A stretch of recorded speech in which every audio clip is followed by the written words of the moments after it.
Indirectly अगर हम Russia का ऑयल लेंगे तो 25% लगा देगा। कौन है सर वो गोरी चमड़ी वाला वहां बैठकर हमको बोलने वाला? किस हमने इस मुल्क को आजाद इसलिए करवाया था कि वहां बैठकर बोलेगा मैं जिससे चाह तेल खरीदूंगा। तुम होते कौन हो? तुम मेरे माई बाप हो क्या? कुलभूषण यादव को भूल गए, वो कुलभूषण यादव उसको आईसीजे में रुकाया। आखिर हम कब लेके आएंगे कुलभूषण यादव को?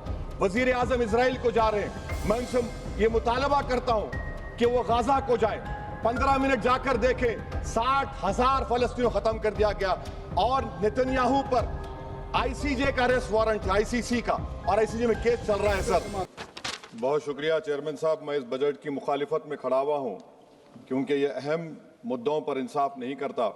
मिसाल के तौर पर सर अगर आप देखेंगे मुस्लिम एनरोलमेंट जो यूडीआईसी का डेटा है 2021-22 का, मुसलमानों का एनरोलमेंट गवर्नमेंट का डेटा बोलता है प्राइमरी में 15%, यूपी में अपर प्राइमरी में 14%, सेकेंडरी में 12% और हायर सेकेंडरी में 10%। प्राइमरी से लेकर हायर सेकेंडरी तक आते सर 5% की गिरावट होती है। वही सरकार का एआईएसएचई का डेटा है 2020-21 का, 2016-17 में मुसलमान 4.87 थे एजुकेशन में, 19-20 में बढ़कर 5.45 हुए और 2021 आते आते सर वो 4.64% हो गया। यानी जहां पर मुसलमान 2019-20 में 19,21,000 पे आगे, यानी 1,79,000 की गिरावट आई। क्यों हुआ सर? ये इसलिए हुआ क्योंकि ये मोदी सरकार तासुब और तंग नजरी के मुजाहरे करती है। इसी वजह से मुसलमानों अकलियतों में ड्रॉप आउट रेट ज्यादा है, लो एनरोलमेंट है और वो हायर एजुकेशन तालीम को मुकम्मल नहीं कर सकते। सर 3 स्कॉलरशिप स्कीमें हैं, 5 साल से cabinet committee of economic affairs in स्कीमों की मंजूरी नहीं दे रही है सर, 5 साल से। ये आपकी तासुब और नफरत नहीं है तो क्या है बताइए आप? बजट तो पास हो रहा है ऐवान में, 5 साल से आप पैसे नहीं दे रहे हैं। क्यों? क्योंकि cabinet committee of economic affairs इसको मंजूरी नहीं देती है। और मैं बताना चाह रहा हूं, आप विकसित भारत बनाना चाहते हैं, मैं तायद करता हूं, मगर क्या आप 14% आबादी को नहीं पढ़ाकर, उनको एलिनेट कर आप विकसित भारत बना पाएंगे?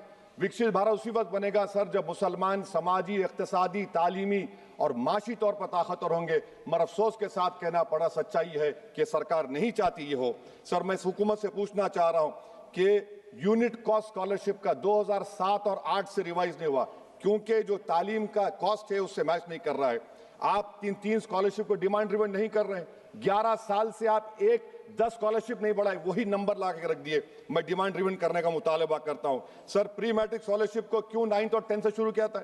Sir highest drop out rate मुसलमानों का है और हमारे मसीहा वेस्ट बंगाल में बैठे, वहां पर ड्रॉप आउट रेट मुसलमानों का 23%, आसाम में 30%। आसाम की सरकार गोली मारने का वीडियो कम बनाएगी तो शायद मुसलमान पढ़ ले तालीम में। सर मैं मुतालबा करता हूं कि मौलाना आजाद फेलोशिप को दोबारा शुरू किया जाए ताकि अक़लियती और मुस्लिम बच्चे हायर एजुकेशन मुकम्मल कर सकें। पेरेंटल इनकम आप इजाफा क्यों नहीं कर रहे सर? 1 लाख रुपए, 1.5 लाख रुपए क्या स्कॉलरशिप मिलेगी सर बताइए आप? और सर आपको मिसाल दे रहा हूं, आप तो काबिल आदमी हैं। 2022-23 में बजट था माइनॉरिटी मिनिस्ट्री का 5,000 करोड़, कितना आपने खर्च किया? 16%। 22-23 में सर बजट था 22-23-24 में 3,000 करोड़, 5% खर्च हुआ सर।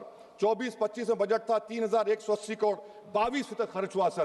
पीएमजेवी के स्कीम है 1,914 करोड़, उसको आपने कम कर दिया 1,565 करोड़। तो मैं सरकार से मुतालबा करता हूं कि मिनिस्ट्री ऑफ माइनॉरिटी के बजट का 10,000 करोड़ कम से कम होना चाहिए। तासुबियत को खत्म करिए आपकी स्कीम में। सर दूसरी बात, इनकम टैक्स के बेनिफिट मिलती थी हमारे फौज के सिपाहियों को जो विकलांग थे, आपने इनकम टैक्स बेनिफिट छीन लिया उन लोगों को। ये कैसा इंसाफ है आपका बताइए? जो फौजी सर्विस में है, अरे प्राइम मिनिस्टर अगर एक ट्रेन की झंडी दिखाएंगे तो उससे बढ़ के पैसे खर्च हुआते, तो आप क्या बचा रहे? सर 11-12 साल से वजीर आजम मोदी हैं, हमारी एयरफोर्स का स्क्वाड्रन गिरकर 29 पर आ गया। 12 साल से आप प्रधानमंत्री हैं, हम एक मिड एयर रिफ्यूलर एवैक्स को नहीं बढ़ा सक रहे। पाकिस्तान के पास हमें ज्यादा एवैक्स है और ऑपरेशन सिंदूर में हमने देखा कि कितनी तकलीफ हुई। सबमरीन का शॉर्टेज है, आपको फिक्र नहीं है सर। और हम 3rd एयरक्राफ्ट कैरियर हम भूल गए। आखिर कैसे हम चाइना को इंडो पैसिफिक में रोक पाएंगे? ये देशभक्ति नहीं है सर। हमारी फौज में कमी है। क्या ये मुल्क इतना कमजोर हो गया कि हम अपनी फौज में बच्चों को भर्ती नहीं करा सकते? अग्निपथ स्कीम का रिव्यू होना चाहिए। इस ऐवान में चाइना बॉर्डर पर एक बहस होनी चाहिए। सर आप आ जाइए यूएस ट्रेड डील पर, जो ट्रंप ने एग्जीक्यूटिव ऑर्डर 6 फरवरी का निकाला, सेक्शन 4 कोट कर रहा हूं, डायरेक्टली इनडायरेक्टली अगर हम रशिया का ऑयल लेंगे तो 25% लगा देगा। कौन है सर वो गोरी चमड़ी वाला वहां बैठकर हमको बोलने वाला? किस हमने इस मुल्क को आजाद इसलिए करवाया था कि वहां बैठकर बोलेगा मैं जिससे चाह तेल खरीदूंगा। तुम होते कौन हो? तुम मेरे माई बाप हो क्या? आप 25% लगाएंगे सर। और वर्ड क्या इस्तेमाल किया? इंडिया, यानी अब नयारा जो है नयारा कंपनी बंद हो जाएगी और हमको मॉनिटर करेंगे, आप भारत को उस पर ओवरसाइट करेंगे। अफसोस की बात है कि सरकार खामोश है। सर 2019 में ईरान का ऑयल मत लो बोले, आपने गलती की, आपने ईरान का ऑयल नहीं लिया। तो अमेरिका ने कहा कि इराक से लो, कंपेरेबल रेट पे, कंपेरेबल रेट पे, मार्केट रेट, नॉमिनल प्राइस पे नहीं। आज यूएस कह रहा है कि मोनोपोली रेट पे लो। कहां है सर? हम क्यों कर रहे हैं? क्यों इतना गिर रहे हैं इस गोरी चमड़ी वाले के सामने? आखिर हमारी हमियत कहां है सर? और एक बात बता रहा हूं सर, ये यूएस ट्रेड डील से यूरोपियन कर 2 मिनट सर, यूरोपियन यूनियन की ट्रीटी से हमारा पीएलआई का पूरा असर पड़ेगा, क्योंकि आपने टैरिफ गिरा दिया। आपने टैरिफ गिरा दिया मेडिकल डिवाइसेस पर, आपने टैरिफ गिरा दिया सोफिस्टिकेटेड मशीनरी पर। तो यूएस इंडस्ट्रियल गुड्स आएंगे तो डीइंडस्ट्रियलाइजेशन का खतरा है इस मुल्क में। Sir you are we signing a free trade agreement और a force purchase order. Sir Bangladesh से यूएस ने कह दिया कि हमसे कॉटन खरीदो, 0 टैरिफ। सर भिवंडी, मालेगांव, बनारस के पावरलूम का क्या होगा? 70% रॉ कॉटन हम देते हैं बांग्लादेश को। सर एमएचए का बजट 5.7 बढ़ गया, डिफेंस का 15.99। मैं सरकार से मुतालबा करता हूं कि वेनेजुएला में जो हुआ, आप एक ऑपरेशन इंसाफ करिए। ऑपरेशन इंसाफ के तहत हाफिज सईद, मसूद अजहर, लखवी को घुस के लाइए भारत में, तभी इंसाफ होगा सर। जब तक खत्म कर रहा हूं सर, हम कुलभूषण यादव को भूल गए।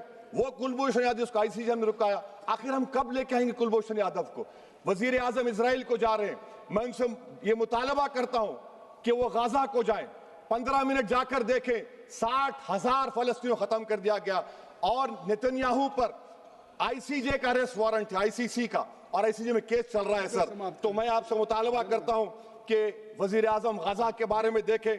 मैं ज़ायनिज़्म मुर्दाबाद बोलता हूं, भारत जिंदाबाद। और ये सरकार तेलंगाना से नाइंसाफी कर रही है, कुछ नहीं दे रही है। बहुत बहुत शुक्रिया सर। भारत बज़ लाइव, हर खबर में भारत।